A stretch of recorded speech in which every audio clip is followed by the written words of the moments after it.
Good evening all. We are present in Prayagraj and doing continuous reporting here in Prayagraj where the Mahakumbh Mela 2025 is going to kickstart tomorrow, that is 13th of January.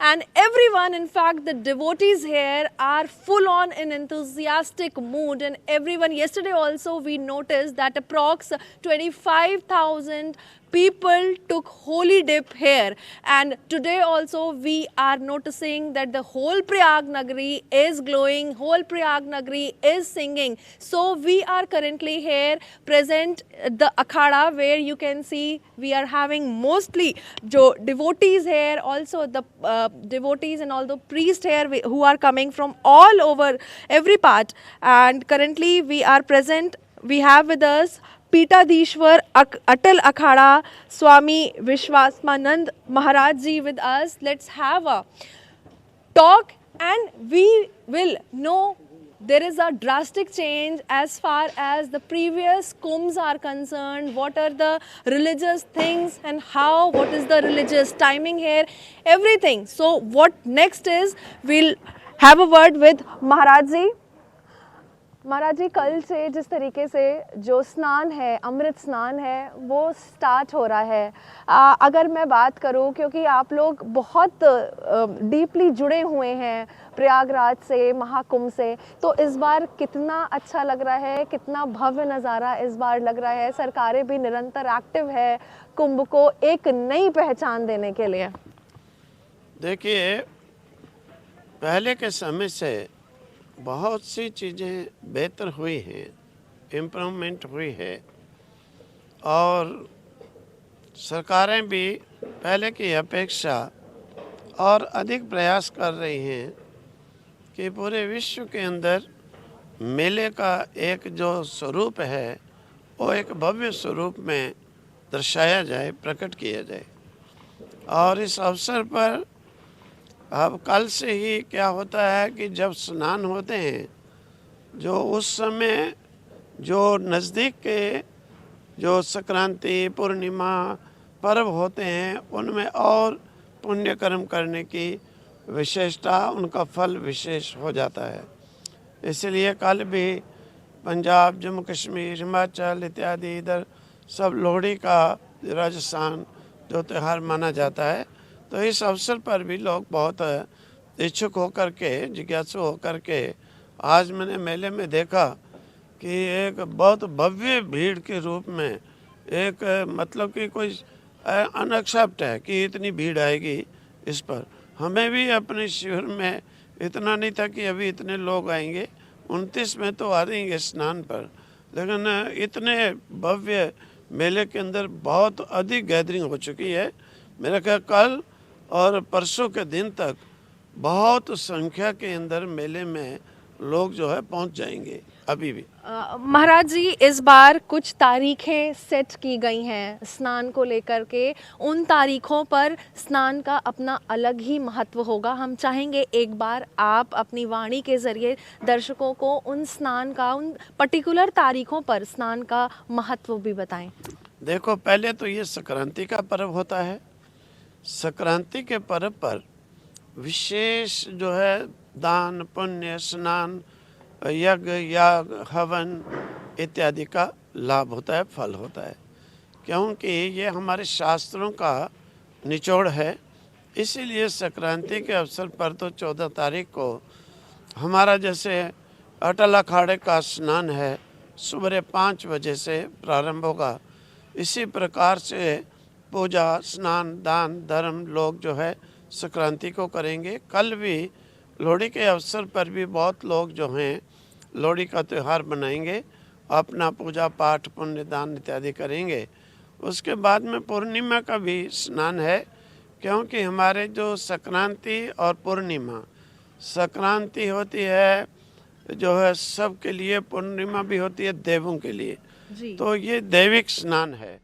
और उसके बाद में जो है 29 तारीख को जो है मौनी अमावस्या जिसे कहा जाता है, ये तो विख्यात है, और इसका भी बड़े हर्षोल्लास के साथ में, बड़ी जिज्ञासा के साथ में गैदरिंग इकट्ठी होने का है, क्योंकि ये 14 तारीख को ही मेरा ख्याल है करोड़ों की संख्या में लोग जो इस मेले में प्रवेश कर जाएंगे। जी जैसा कि आज लोगों का प्रवेश हो रहा है, जी हम मेले में देख करके आए हैं, उस हिसाब से लगता है कि 14 तारीख तक करोड़ों की संख्या में लोग आ जाएंगे। और 29 को तो 40 करोड़ का अनुमान जो गवर्नमेंट का है हो सकता है, पर अवश्य ही इतने लोग आ जाएंगे। उसके बाद में बसंत पंचमी का स्नान होता है, तो ये भी शाही स्नान किया जाता है अखाड़ों के द्वारा।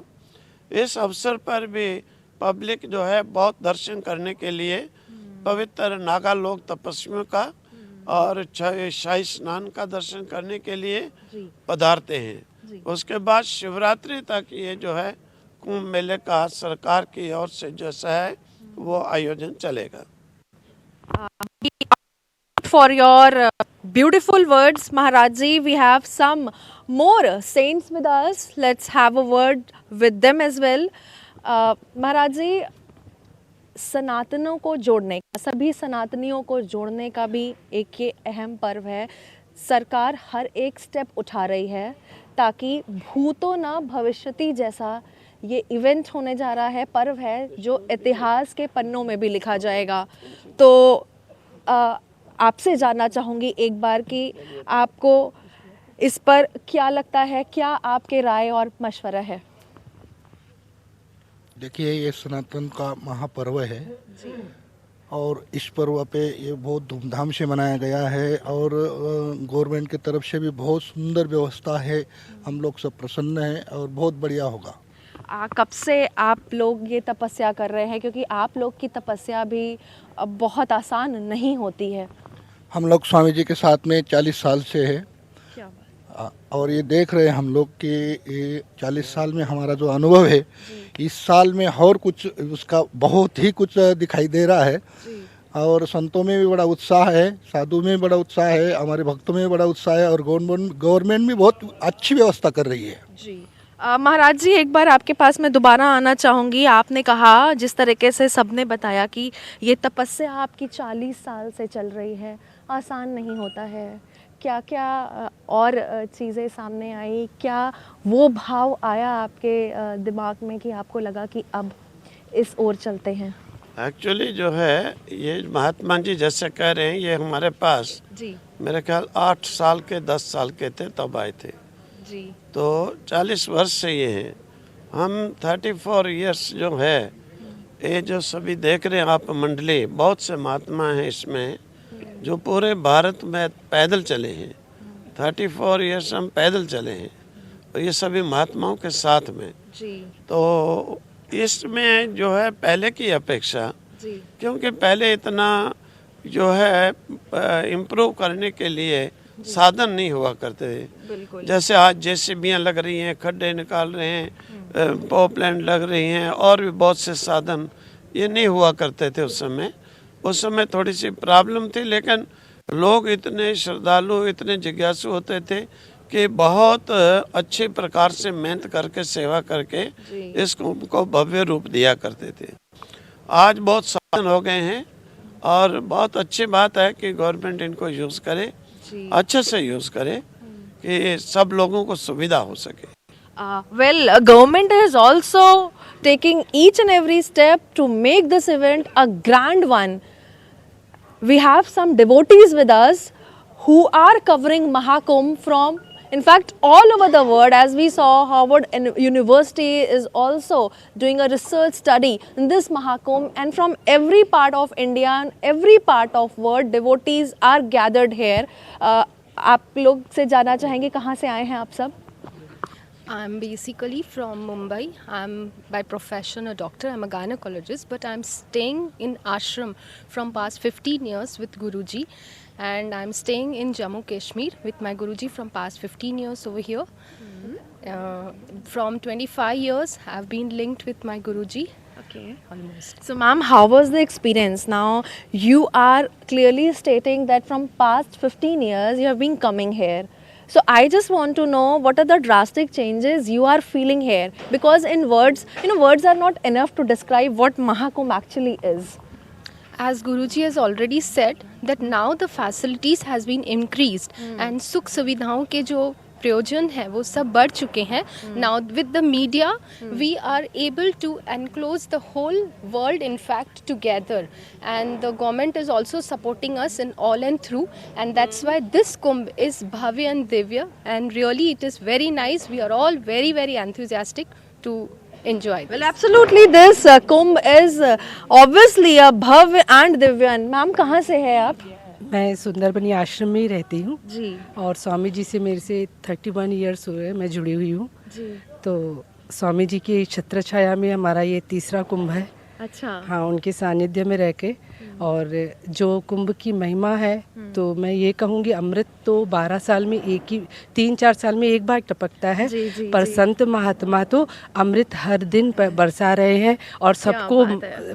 नाव राम नाम की नाव में चढ़ा करके भव सागर से पार करने का कार्य कर रहे हैं. ऐसे संतों के लिए हम बलिहार जाते हैं जो उनके शरण में आकर के हम ये दिव्य कुंभ में आए हैं. और इतना सुंदर हमें लग रहा है आज योगी और मोदी की कृपा से ये सब जो हमको फैसिलिटीज़ मिली है कुंभ में, हम उसके लिए सराहना करते हैं उनकी. ऐसे हमारे नेतागण हो जो संतों के लिए सोचे और हिंदू राष्ट्र के लिए सोचे. यही सनातन धर्म का हमारा यही इच्छा है और हमारा सनातन धर्म जागृत रहे और सारे विश्व में विश्व गुरु की एक परिकल्पना पैदा करके एक सुंदर साम्राज्य पैदा करे. बहुत शुक्रिया आपके ब्यूटीफुल वर्ड्स हमारे साथ शेयर करने के लिए. और we have some more devotees with us. They actually want to speak. Sir, where are you from? Purushottam Sharma from Jammu and Kashmir. So we have Purushottam ji from Jammu and Kashmir. So Purushottam ji, first of all, my question to you is that Kumbh actually means a pot that is kalash. So people come here empty kalash, and what they carry with them is the beautiful memories and the holy water here. Basically Mahakumbh में आने से हम कहते हैं कि तीर्थ का एक फल है, संत मिले फल चार, सतगुरु मिले अनंत फल कहत कवि विचार. हमें तो सतगुरु महाराज के चरणों में हमेशा ही कुंभ का ही स्नान करते हैं. और फिर भी इस बार जो महाकुंभ का इंजॉय हम ले रहे हैं वो हम यहाँ पर प्रयागराज में आकर के जम्मू कश्मीर से बहुत बड़े खुश हैं. और हमारे यहाँ पर स्वामी जी महाराज जो जम्मू कश्मीर से लेकर कन्याकुमारी तक 3 बार पूरे भारत की पैदल यात्रा की इन्होंने. और जम्मू कश्मीर जो कि पर्टिकुलर एक मिलिटेंसी का इलाका है, उसमें एक एजुकेशन के साथ संस्कृत को जोड़ा है महाराज जी ने. और पूरे भारत वर्ष में हमारे जो हैं गुरु महाराज जी पैदल चल करके एक नॉलेज का जो भंडार है उसको डिस्ट्रीब्यूट किया है. और हर एक कोने कोने में से लोगों को इस सनातन के प्रति जागरूकता जो है वो महाराज जी ने दी है. और जो कि जम्मू कश्मीर से पहले लोग पलायन कर रहे थे उनको वहाँ पर महाराज जी ने रोका कि डरने की कोई ज़रूरत नहीं है. और श्रीनगर कश्मीर के अंदर यहाँ पर कोई संत महात्मा आज तक नहीं गया है. वहाँ पर महाराज जी ने जा करके अपने सनातन का जो झंडा है वो कश्मीर में वहाँ पर गाड़ा है. वो जहाँ पर भगवान महाराज जी ने शंकराचार्य मंदिर के अंदर महाराज जी ने वहाँ पर एक अपने सनातन का झंडा गाड़ा है जो कि आज तक वहाँ पर कोई भी संत महात्मा नहीं पहुँच सके हैं. So let me also tell you that nobody is staying here in Prayagraj empty stomach. There is facilities. They every time 24/7 food has been provided among the people, devotees who are coming here. Let us we have one more devotee with us. Where are you from? I'm from Srinagar, Jammu and Kashmir. Okay, you're also from Jammu Kashmir. So is it your first Kumbh? No, it's my 4th Kumbh, so I have been attending from last 12 years. So last 12 years, if you are attending Kumbh, obviously when you landed in this Prayagraj city, what are the drastic changes you noticed as you stepped in here? See, Kumbh is being transformative for me as you not only get to see, you not only dive in the holy water, you also get to know about the experiences of various saints, all those years they spend in jungles where no man dare to go. So we get to know their experiences. Not only that, we get to know the real Amrit, which is the Amrit of Gyan, the Amrit of knowledge. Exactly, the Amrit of knowledge, the Amrit of Gyan, which actually people inculcate from here. Yeah, the Advait Vedant are all the philosophies which these saints follow. They leave their home and spread this knowledge. And if we go all over the India, it will take many lifetimes of us to get to know every one of them. But if you come to Kumbh, you will meet everyone in such a short period of time, with so much ease and enthusiasm as well. So let's have some more conversation with devotees. And sir, where are you from? Madam मैं भी जम्मू कश्मीर से, जम्मू से हूँ। क्या बात है, यहाँ पर तादाद जो है जम्मू कश्मीर की ज़्यादा है। हमारे जी महात्मा जी जम्मू से ज़्यादा जुड़े हैं, तो हम जम्मू से आए हैं, इनके दर्शन भी करने आए हैं और कुंभ का भी करने आए हैं। क्या बात है। तो सबसे पहला मेरा सवाल आपसे ये होगा कि आज हमने देखा कल से महाकुंभ का आगाज़ हो रहा है, और आज ये जो आसमान से अमृत वर्षा गिर रही है, इसके भी अपने कुछ अलग ही मायने हैं। ईश्वर की कृपा है, भारत पे भी कृपा बनी रहे और हम सब कृपा बनी रहे, यही संदेश है बारिश का। Let's move towards Maharaj ji once again, and Maharaj ji, also I have one question to you is कि ऐसा माना जाता है कि कुंभ शुरू होने के पहले एक सैलाब आता है जहाँ पर तमाम वो आत्माएं, चाहे वो पवित्र हो चाहे वो अपवित्र हो, जो अपवित्र होती हैं वो अपना पश्चाताप करने, और करोड़ों हजारों मात्राओं में वो आत्माएं आती हैं यहाँ पर अपने पाप धुलने और गंगा मैया में डुबकी लगाने। देखो, आज से अगर थोड़ा 100 वर्ष पहले चले जाएंगे जी, जब उस समय कुंभ मेला हुआ करता था, जब पैदल महात्मा लोग पाकिस्तान, लाहौर आदि से भी आया करते थे, उस समय जो है जो बड़े बड़े तीर्थ हुआ करते थे, तीर्थों के मंदिरों में पूजा पाठ बंद कर दिया जाता था जी, कुंभ के समय में, क्योंकि सभी का ये मानना होता था कि हमारे भगवान कुंभ के लिए गए हैं, इतना दिन जो है पूजा पाठ नहीं होती थी। तो इससे ये सिद्ध बात है कि ये कुंभ कोई मनुष्यों का कुंभ नहीं है, ये एक अज्ञानियों की दृष्टि है, और ऐसे जो लोग हैं एक भौतिक देखने वाले, उनकी दृष्टि। बाकी ये जो है एक दैविक जो है उत्सव है, देवता लोग भी आते हैं, बड़े बड़े योगी, सिद्ध, ऋषि, मुनि, सभी लोग प्रकट होकर, तीर्थ भी, तीर्थ राज प्रयाग इसीलिए कहते हैं, समस्त तीर्थ भी प्रकट होकर के यहाँ आते हैं ये कुंभ के अवसर पर। ये मेरा मतलब कि परफेक्ट और सही मानना है, और मेरा ऐसा अनुभव भी है कि ये जो है ये आध्यात्मिक जो है दैविक कुंभ होता है। ये कहीं मनुष्य कहीं पर व्यवस्था करना चाहे, आप सोचिए 40 करोड़ आदमी को कहीं पर आप व्यवस्था कर सकेंगे कि कोई क्राइम ना हो, कुछ ना हो, सब कुछ बड़ी शांति के साथ? कभी नहीं होगा। गवर्नमेंट कितना जोर लगा लेगी, लेकिन ये स्वाभाविक ही, मैं कहता हूँ ये कोई बात नहीं है। ये थोड़े से जो क्रिमिनल लोग बीच में आ जाते हैं, थोड़े से ऐसे अगेंस्ट वाले आ जाते हैं, नहीं तो गवर्नमेंट सब हटा भी ले। जब इतनी तादाद में नहीं फोर्स होती थी उस समय कुंभ बड़ा बहुत मज़े के साथ होता, मैंने देखा है। 40 साल से हम कुंभ कर रहे हैं, बड़े मज़े के साथ होता था। तो चलो ठीक है, पुलिस इत्यादि इस समय कुछ ऐसे शरारती तत्व घुस जाते हैं कि उनकी बात अलग हो जाती है, नहीं तो ये एक दैविक, हर देवता आता है कुंभ में, वरदान है। महादेव शंभु वरदान है उनका हर देवता को, जैसे एक चीफ मिनिस्टर, प्राइम मिनिस्टर,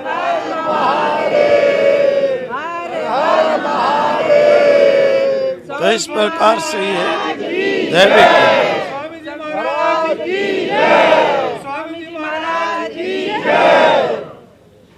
तो इस प्रकार से ये दैविक कुंभ है, इससे मेरा मानना है, क्योंकि मैंने इस प्रकार से अनुभव किया है।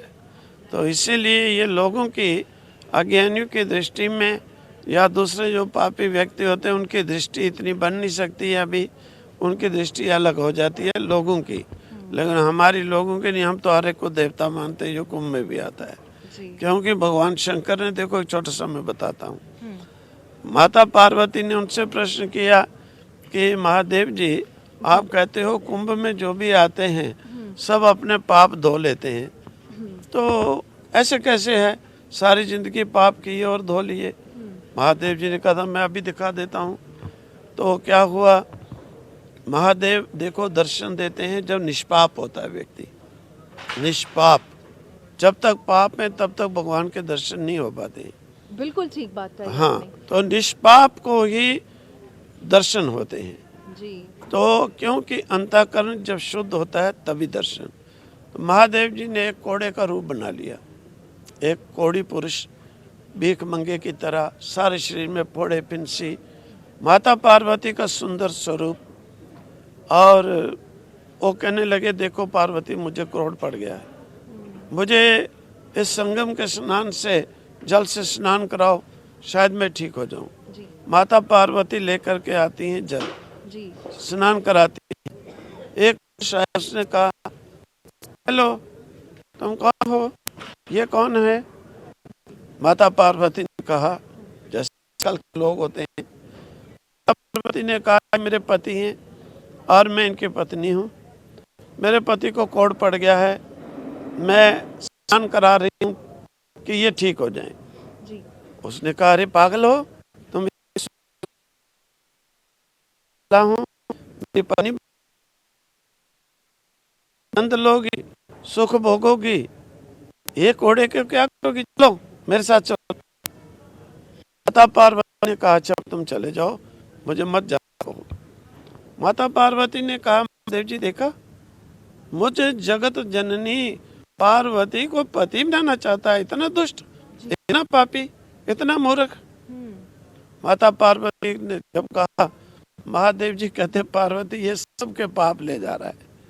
दूसरा व्यक्ति आया, उसने हाथ जोड़कर कहा माता जी आप यहाँ पर क्या हो गया है? माता पार्वती ने कहा ये मेरे पति, इन्हें कोढ़ पड़ गया है, त्रिवेणी से स्नान के।